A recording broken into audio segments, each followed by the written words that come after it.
Your dyslexic child is going to love reading after you use integrated reading units built around a topic they're obsessed with to hook them in and get them fired up about reading. I'm going to teach you the 5 components you need to build an integrated reading unit. Number 5 is special, so hang around for that. Before we get started, let's check in with a mother-son team that used this strategy and got amazing results. I want to convince parents the importance of building excitement with units. And the kid was Titanic assessed when we met, and we built a Titanic unit. Remember, he hated reading, right? He hated it. He cried. I don't want to tell you people in front of the whole nation, dude, you cried, right? But I love reading now. I love reading now. You heard him blurt it out. It wasn't scripted, and that's how he is now. It certainly wasn't how he was when we started, and integrated units were a big part of that. The first component you need is a topic, and for most of you, it's popped into your head because dyslexic kids are right brain dominant. They're creative dominant, and they tend to hyper focus on a topic. So some of you are like, oh, I gotta do Star Wars some more. Star Wars, Lego, Marvel, ballet, whales, dogs, kittens, cat. I mean, they're hyper focused on something. You know what it is. Second component, books. And I've got a plural at the end of there. Books. You're going to get at least 3, right? You're going to kind of sprinkle them out there like cheese for mice, and one of them is going to hit. And each one is going to be at a different level. So the first book you get, you want it to be a little easier, and this is gonna, it's gonna suck them into the unit, suck them into the concept, and it's gonna introduce sounds that they'll see over and over again, sounds and words. For example, if you're doing Star Wars, Republic might be a challenge, but once they learn it, as they move up in difficulty in books, they'll know it. The second book is just above their reading level, and the third book is quite a bit above their reading level. Why would you do that, Keith? Why would you get something that's hard? Let me show you. Do you remember this page? Oh my God. That was my favorite. It's like 2.5 years. You heard him say it. It was his favorite page. Here's the big juxtaposition, the catch-22 of working with dyslexic students. Are you ready? Their intellectual level is far above their reading level. So if you have a 5th grader reading at a 2nd grade level, a 2nd grade level book is boring. The illustrations aren't exciting.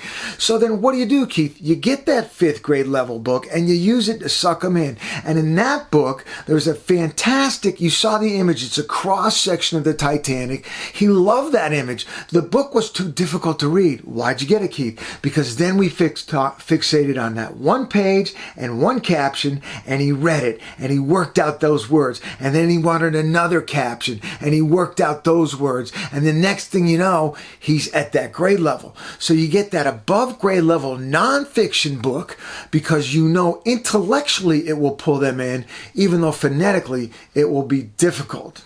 The third component is a poster. That's it, a poster. And thank you for Amazon to allow us to find such specific books and such specific posters. Now, you want posters with words, charts, graphs.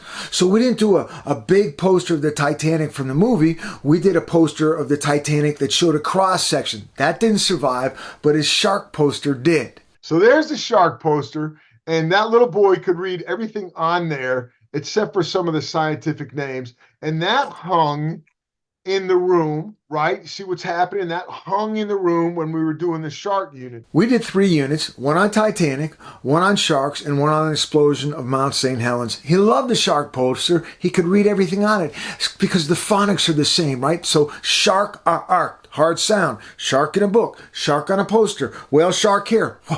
Whale up here, rolls out a bud, bull shark. That one looks interesting. Let's struggle to read it. So see what happens. Books, topics, posters.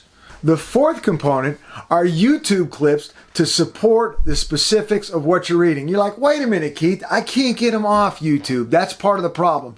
But you're using this tactically. You're tying in very short clips specifically related to what they're reading. Now, with dyslexic kids, and particularly kids on the autistic spectrum, it's hard to build a vision. So they're working so hard to decode, they don't see the picture. And if they see the picture, they don't see see the emotion and the context. So think about the YouTube clips as kind of like priming the pump, right? And bringing it alive. So with the Titanic unit, I found a 1 minute and 30-second clip on the moment that everybody figures out the Titanic's gonna sink.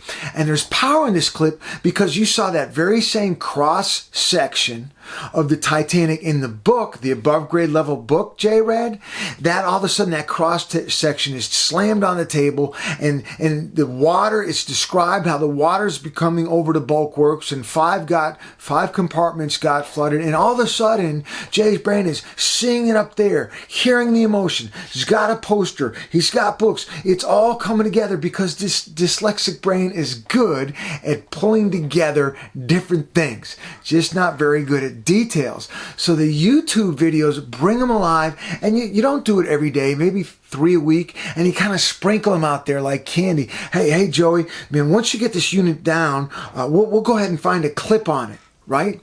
And it's amazing how these clips can pique interest and bring emotion into your reading unit. Before we go on, I want to ask you to subscribe and support the channel.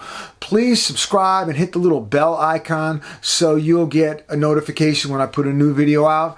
I'm going to be creating more videos that will help you teach your child how to read. I also want you to see the payoff. Component number 5 is special. But before we get there, I want you to see that if you do this right, and you combine it with what you're doing with phonics and fluidity, you can create a child that won't put a book down. That's what happened to Jay. We dangled in front of him units and videos and posters, and the next thing you know, we tricked him into taking the books to the school. Yeah, we tricked him into loving reading. No. Because he definitely started taking them to school, and the teachers noticed. They were really happy to see that he was finding a love for reading. I mean, they didn't care that it was just on one topic, which was the Titanic. They loved seeing that he was pulling a book out and he was actually reading, and then he was teaching the teachers and everyone else about the Titanic because he knew so much about it. A boy that cried when faced with print made a 4th grade level jump in a matter of months and will not put books down, dragging the same books back and forth to school, reading them at recess, talking to people about them. That's because of the power of the integrated unit and the 5th component, a field trip. It's that simple. We did 3 units, like I mentioned, one on Titanic, one on sharks, and one on the explosion on Mount St. Helens. I also mentioned if you didn't know a topic, you can pick one.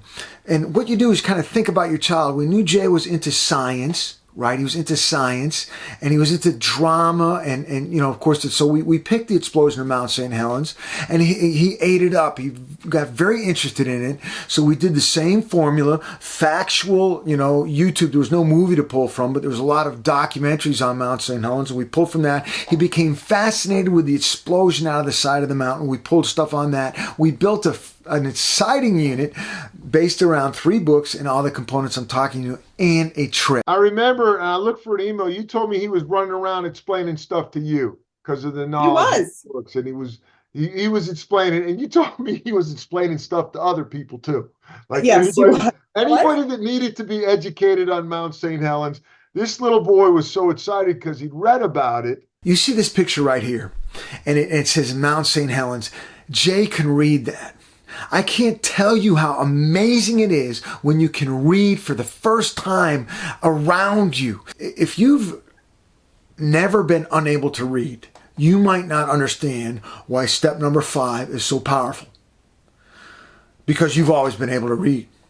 But if you're a kid and it's the first time you've been somewhere and you understand what's happening around you and you have knowledge about it, it's incredible. It creates an incredible amount of joy. You found me because your child is dyslexic or autistic or ADHD and struggling to read.